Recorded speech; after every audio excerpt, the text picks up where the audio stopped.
57-year-old, dyan sa banda dyan, anong gagawin mo? You're there. I survey the scene. Okay, the scene is safe. Ako po si Karen, marunong ako mag-BS, makakatulong po ako. Okay, next. Kuya, okay ka lang? Kuya, okay Okay, ka lang? nakita namin you assess the responsiveness, we will place check. Tama ba? Okay, pag ginawa mo yun, we will place checks. Next.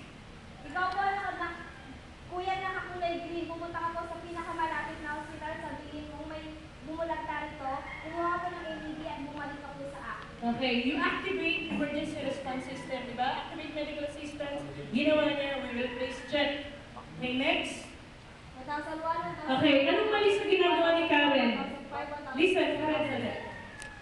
1,001, 1,002, 1,003, 1,004, 1,005, 1,006, 1,007. Okay, very good.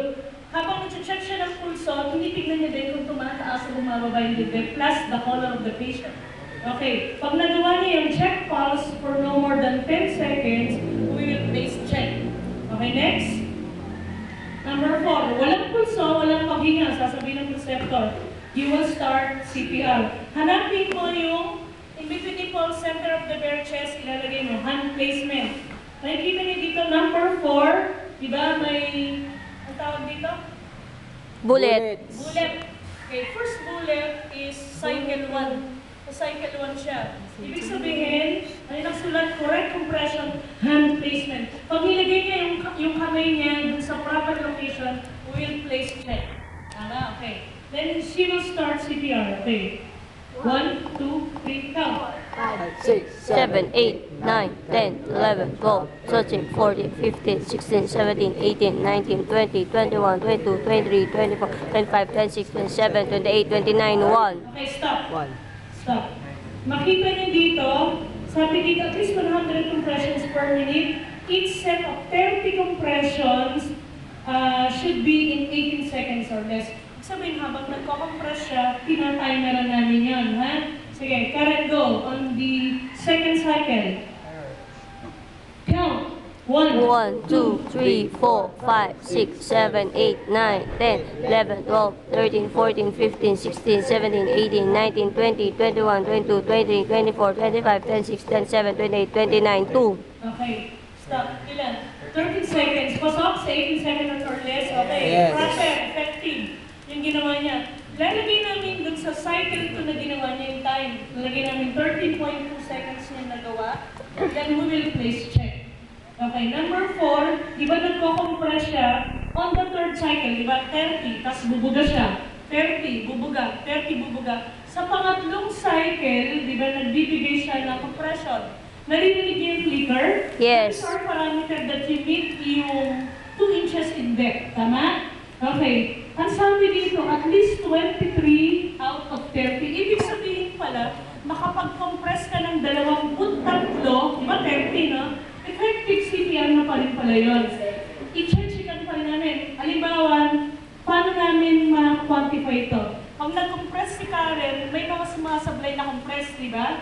Hindi mo maririnig yung click, click, click, click. Pag ano niya, wala, tapos click, click. Binibilang namin yun. Halimbawa, na-miss niya 5 clicks. Lalagay namin dito 25. Pero we will put check kasi pasok yun. 23 out of 30. Naintindihan? Yes, ma'am. Ibig sabihin, maka-23 man, maka-25 si Karen, effective pa rin yun. Ha? Okay. On the cycle 4, o sa fourth cycle na siya, dapat daw may complete chest recoil. Pinaliwanag ko sa inyo yung complete chest recoil. Magawa niya daw yun ng may recoil, nakikita ng preceptor, 23 out of 30 pa rin, check pa rin.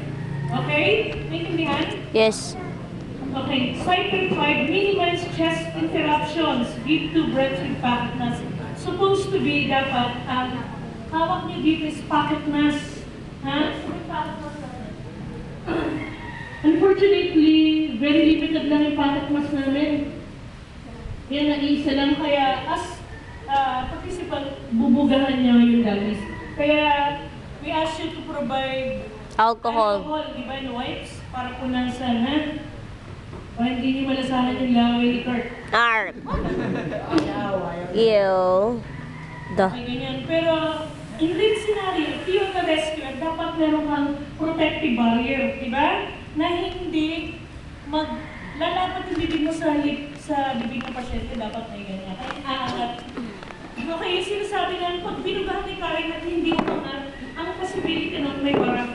Tama? Pero pagka pumasok, okay, with good air passage yun. Okay. Sige nga, Karen, cycle 5, assuming on the 5th cycle of CPR, count.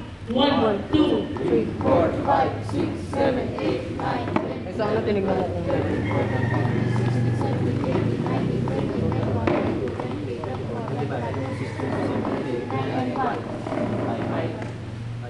Tinayin 5. Tignan niyo yung hawak niya. 1, 2. Dapat aangat yan, ha? Okay, minimize stress interruption. Dapat after compression, huwag ka na, huwag ka nang mag-i-interrupt, huwag mo nang i-delay. Kasi dinidelay mo na yung survival ng pasyente. Okay. After nun, anong gagawin mo? Check pulse. After 2 minutes ng compression ventilation mo, mag-check ka ng pulse. Okay? Pag halimbawa, count mo, 1,001, 1,002, 1,003, 1,007. May pulso, may paghinga, recovery position. Pero pag walang pulso, wala pa rin hininga, you will continue CPR. And then sa dumating yung second rescue na hininga mo ng tulong. Okay. Nakuha yun? Yes. Okay. Assuming si Karen, dito kasi sa susunod, second rescue, AED skills evaluation. Nakikita niyan? Okay. AED 1. During the 5th set of compression, second rescuer arrived. Darating si Ma'am Mel, dala-dala niya yung AED and bag valve mask. Diba? Kailangan makita namin that the rescuer is turning on the AED. Ha? Ito kasi, mayroong mga AED na kapag like visual trainer, saka yung semi-automated, pag binuksan mo yan, on na yan. Diba? Pero para makita namin yung AED concept, diba? Yung AED concept ng AED operation concept, kailangan pipindutin mo yun. Ha? Turn on AED, turning on. You are turning on the AED. Pakita namin kasi power on yun. Ha? May mga AED machine na talagang kailangan i-turn on mo. Okay. Gawin natin. Assuming si Karen nasa 4th cycle ng CPR. 4th lang, hindi na 5. 1, 2, count. Now the rescuer arrives. Serving the scene. The scene is safe. Ako si Mel, hindi ko ganito makakot ng mga blood. Oo daw, sabi ni Karen. Ha? Okay, tignan niyo kung saan ni Mel ilalagay yung mga dala niyang gamit. Ha? It should be on the side of the patient or on the top of the patient. Yan. Power on. Okay. Tapos, magsasalita yung AED. Paparinig ba natin? Narinig niyo na kahapon. Ako na lang magsasalita. Mabilis. Okay, Karen. Okay. Place 1 pad on right bare upper chest. Place 1 pad on right bare upper chest. Diba? Sinasabi niya, ikaw naman ilalagay mo yung pad sa right bare. May diagram dito. Ito yung collarbone mo, baba mo. Yung clavicular bone. Buto dito, baba mo. Okay. Hintayin mong sabihin niya ng place second pad. Saka may lalagay yung second pad. Si Karen tuloy-tuloy lang yung magsi-CPR. Place second pad and left lower chest as shown. Okay, do not touch patient. Pag sinabi niyang do not touch patient, Walang gagalaw sa pasyente. Walang ikipin sa pasyente.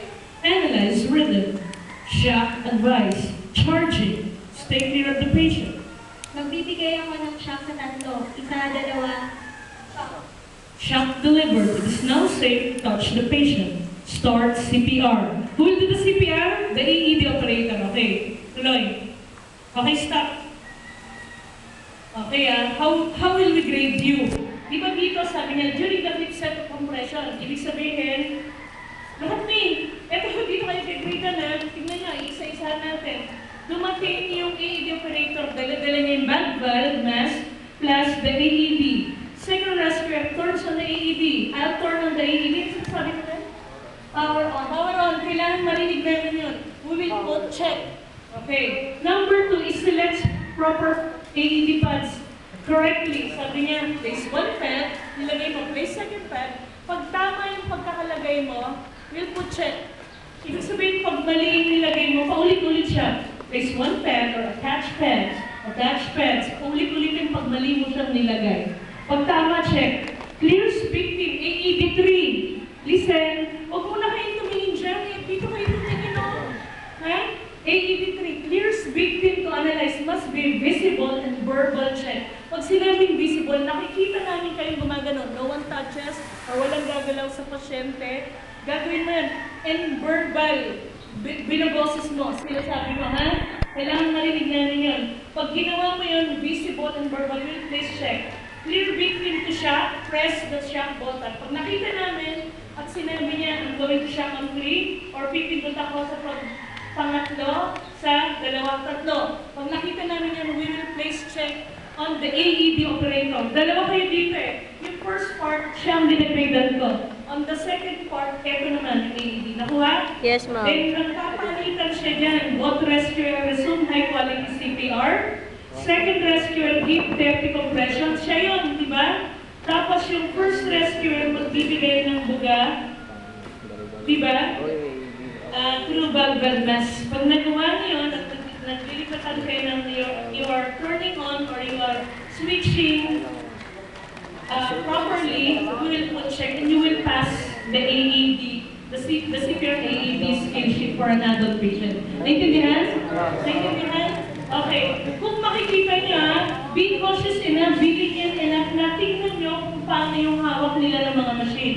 Okay. Ang paghawak ng valve mask device is in the form of C and E technique. Paano yung Karen? C at naka-E. Yan o.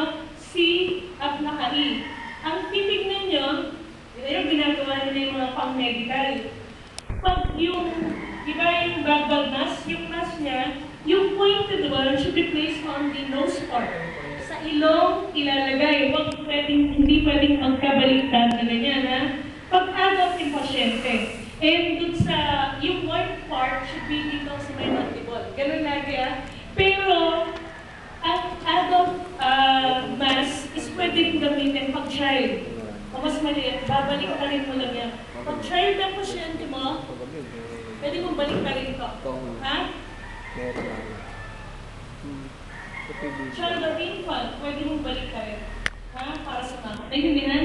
It covers the mouth and the nose part. Tama ba? Pwede yun pag yun ang availability mo. Okay. Pero dito, adult yung patient mo, yung point of should be on the nose part. Huwag magkakamali, CNE technique, bakit ba dapat naka-CNE? Pakita mo nga yung kamay. Sige, C.